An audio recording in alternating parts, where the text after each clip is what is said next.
తీసుకో డాక్టర్ చెప్తే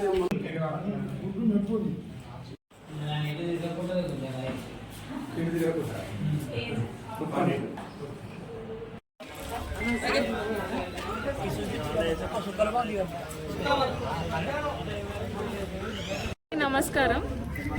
మేము లయన్స్ క్లబ్ కింగ్స్ జనగామ ఆధ్వర్యంలో వచ్చాము. లయన్స్ క్లబ్ సూర్య వారి కోఆపరేషన్తో పాటు ఇక్కడ టంగుటూరు గ్రామంలో ఉచిత వైద్య శిబిరం నిర్వహించడం జరిగినది. నేను doctor Swapna Lingamurthy, gynaecologist, doctor Ranjit Kumar sir neuro physician, Lions Club Kings Janagama president, నేను కోశాధికారి.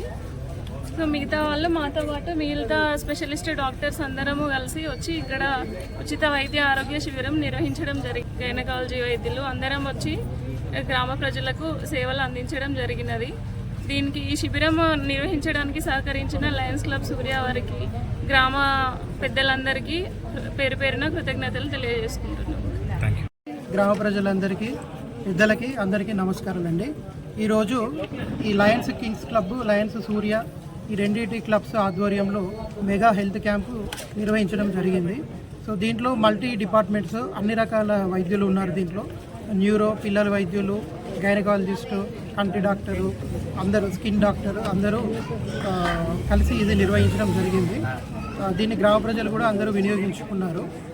మేము ఇట్లానే ఇంకా కంటిన్యూ చేసి ముందు కూడా ఉచిత వైద్య శిబిరముకు నిర్వహించినటువంటి ఈ గ్రామ వాస్తవ్యులైనటువంటి వెనగంద్ర లక్ష్మీనారాయణ గారికి, అదేవిధంగా ఈ వైద్య శిబిరంలో పాల్గొన్న డాక్టర్లకు మరియు ఈ వైద్య శిబిరాన్ని నిర్వహించినటువంటి Lions Club of Kings Janagama, అదేవిధంగా Lions Club of Surya club Janagama గారులకు ప్రత్యేక ధన్యవాదాలు తెలియజేసుకుంటున్నాం.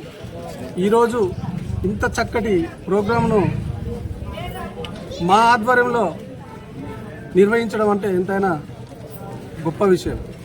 ఇందులో ప్రతి ఒక్క డాక్టరు పాల్గొని వారి ఉచిత సేవలను అందించడం జరిగింది. మరి మనం జనగాం పోతే, డాక్టర్ల దగ్గర పోతే టోకన్ తీసుకొని గంటల తరబడి నిలబడితే కానీ వారు చూడనటువంటి అవకాశాన్ని ఈరోజు మనకు ఫ్రీగా ఇక్కడ వచ్చి మనకు వైద్యం అందించినందుకు వారికి పేరు పేరున. యాక్చువల్గా మన గ్రామీణ ప్రాంతాలలో ఉండే ప్రజలలో కొన్ని ముఖ్యమైన వ్యాధులు రావడం జరుగుతున్నది. ముఖ్యంగా పరిశుభ్రత లేకపోవడం, తర్వాత పరిసరాల్లో పరిశుభ్రత పాటించడం, మన ఇంట్లో కూడా కొన్ని జాగ్రత్తలు తీసుకోవాల్సిన అవసరం ఉన్నది. అదేవిధంగా అంటే చెత్త ఎక్కడ పడితే అక్కడ వేయొద్దు, తర్వాత దోమలు వేరేకుండా చూసుకోవాలి. ముఖ్యంగా వచ్చే వ్యాధులలో ఒక 80% డిసీజెస్ అనేవి ప్రివెంటబుల్. ఓన్లీ 20% వరకు మాత్రమే డాక్టర్స్ అవసరం. కానీ ఇప్పుడు 80% మనం డిసీజుల మీద ఆధారపడుతున్నాం. అవి మెయిన్గా ఏంటంటే తీసుకునే ఆహారం, తర్వాత నీరు, తర్వాత పరిసరాలు, ఈ 3 కనుక కరెక్ట్గా మెయింటైన్ చేస్తే ఆరోగ్యంగా ఉండడానికి అవకాశం ఉంటుంది. కాబట్టి మనం దోమలు వేరేకుండా చూసుకోవాలి, నీళ్లు మంచిగా తాగాలి. ఇటువంటి విషయాల్లో జాగ్రత్త తీసుకోవాలి.